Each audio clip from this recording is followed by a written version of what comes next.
Alright, y'all, so what I'm doing is basically applying the binder. I'm putting mustard everywhere on this pork butt.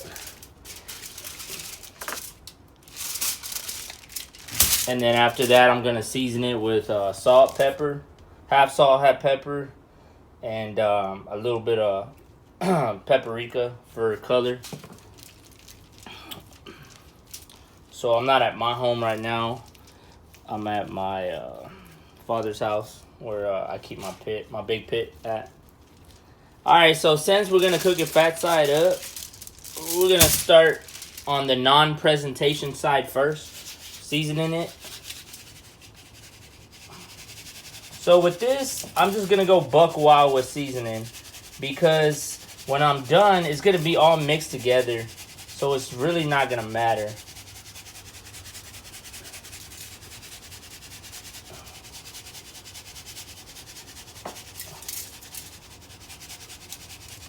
So make sure you get all the corners and stuff like that, which I'll make sure.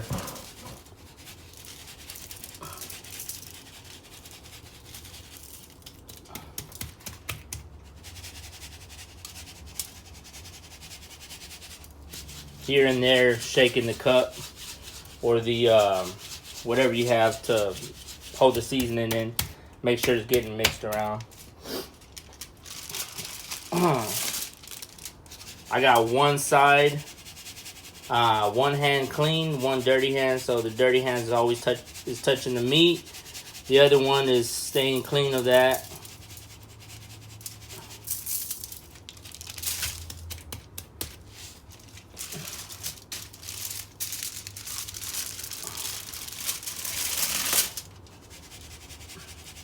It can get tricky sometimes with the foil because it's always sliding. But for me, it's easy because I just throw it away after I'm done.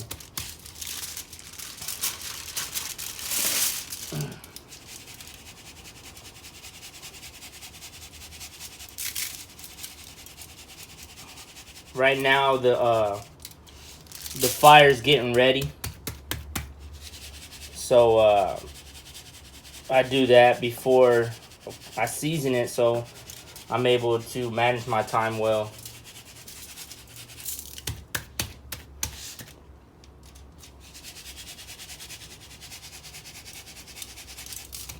Alright, so I'm gonna get the presentation side now.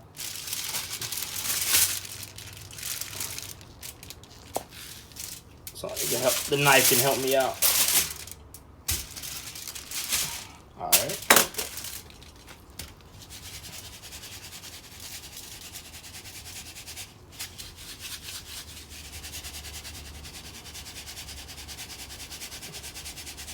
And with pork butt, it's pretty simple. You just cook it until it falls apart. So it's going to be around the temperature. You're going to want to start probing around 200 to where it can get to that fall apart stage. But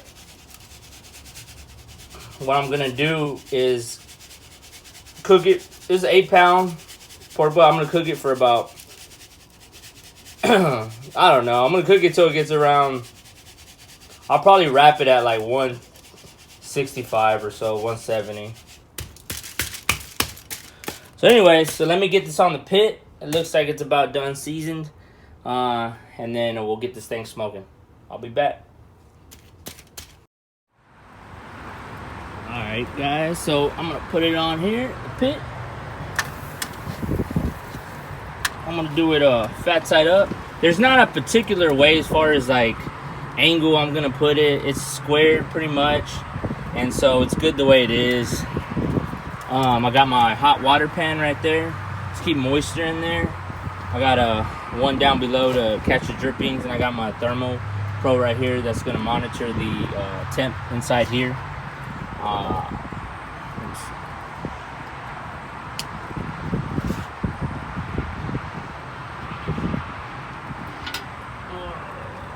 Alright, so I got that, and then I got my fire going right now. I'm gonna keep it up to around 270, 275, 270, and then whenever I wrap it, I'm gonna bring it up to maybe like 285, something like that. All right, I'm gonna let it go for about 3 hours. After 3 hours, I'm gonna give it a spritz. I'm gonna use half apple cider vinegar, half water. You can use whatever, if you wanna use hot sauce or beer, whatever floats your boat. Just something without too much sugar. All right, I'll see you about 3 hours.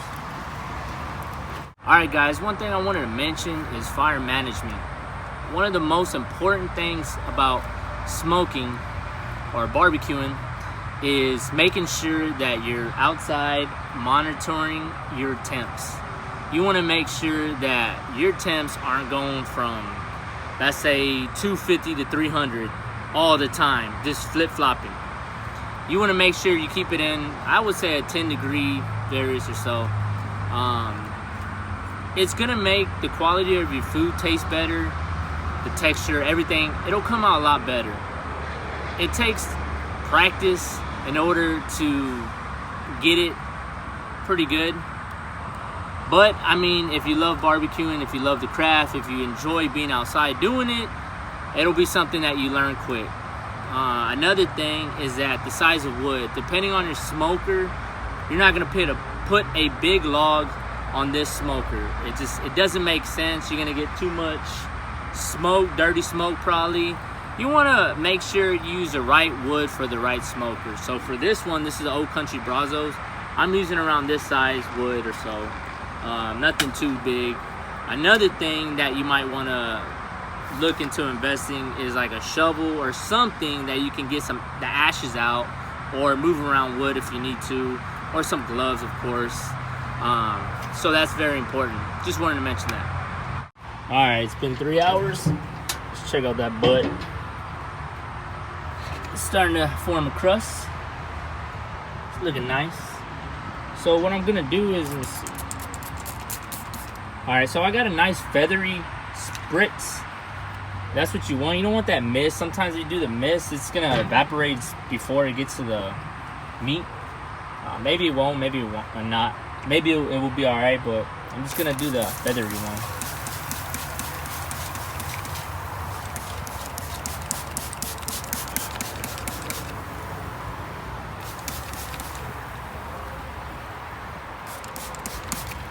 All right, that's about it. Water pan looks good still. So now I'm gonna do it every hour. Open up the pit, take a look at it, and spritz it off. All right, we're 5 hours in, and it's looking good. You see right there, that's the fat breaking. I'm pretty sure in an hour it'll be more split, and so that's when I'm gonna go ahead and wrap it. But for right now, it's just gonna spritz.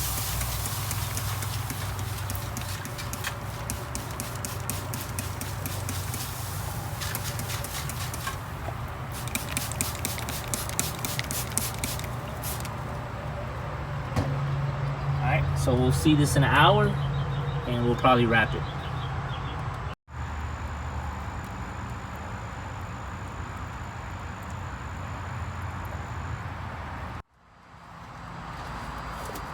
All right, guys, I'm gonna go ahead and check out this butt.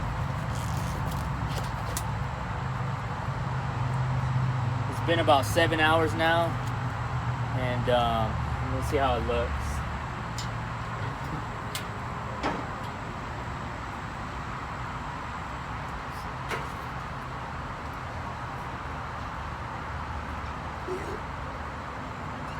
All right, y'all, so it's probing around 170. I'm gonna go ahead and wrap it right now.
Make sure it's tight everywhere.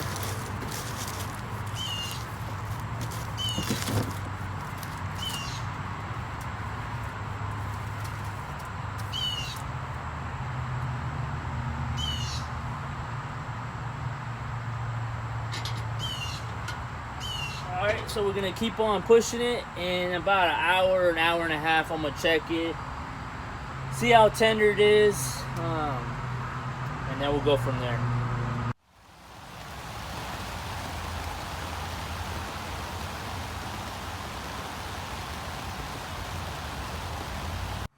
It's just a rainy, gloomy day, and kind of fits right with what's going on in the world, the coronavirus and all.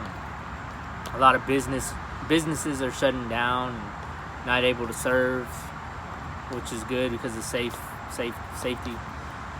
I can't help but think about the barbecue world and people that have their own businesses. My heart goes out to y'all. I just want to say that hopefully that we get through this and y'all able to bounce back good. So I just want to show my love right now to y'all. My heart's with y'all. That's all I have to say. Alright guys, I'm gonna go ahead and check it. It's been about 8.5 hours. So let's see.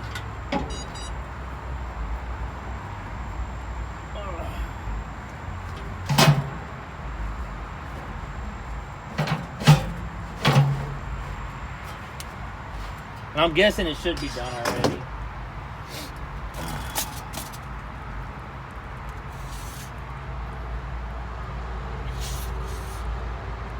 Yeah, it's done. This thing's going in like butter, so what I'm gonna do is I'm just gonna put it in the pan and let it rest for about 30 minutes, maybe 40 minutes, and then I'll open it up. Alright. Alright y'all, so it's been resting for about 30 minutes, maybe 40. So we're gonna go ahead and give it a look.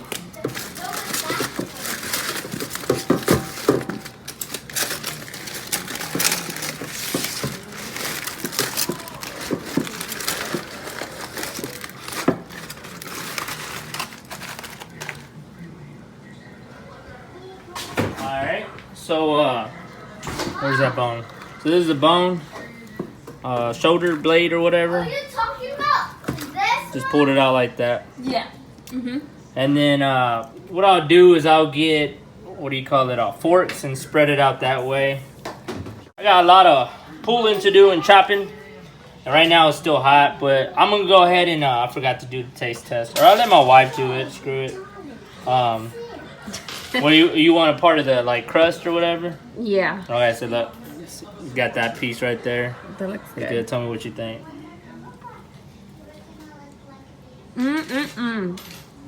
Real good. Delicious. It has good flavor. Yeah, it came out good. Did you use apple wood? No, I used cherry wood. Cherry wood. Cherry wood. That's what I taste. Tastes good. Anyways, I'm gonna get this chopping and get it ready for my mother-in-law. Thanks for watching the video. Yep. And Yeah. I got a brisket coming in. A prime brisket from Creekstone Ranch. I'll probably do that on my Weber right now. I'm running out of wood, and due to what's going on, due to what's going on in the world, I really don't have enough supplies to be doing on the offset, so I'll just do it on my Weber. Anyways, thanks for watching Double D's Texas Barbecue. Till next time. Alright guys, go ahead and like and subscribe if you like the video. In my opinion, the pulled pork could have been a little bit more tender. I think 30 more minutes on the offset, it would have been just the way I like it, but it's good enough. It does taste good. I do like it. But anyways, thanks for watching.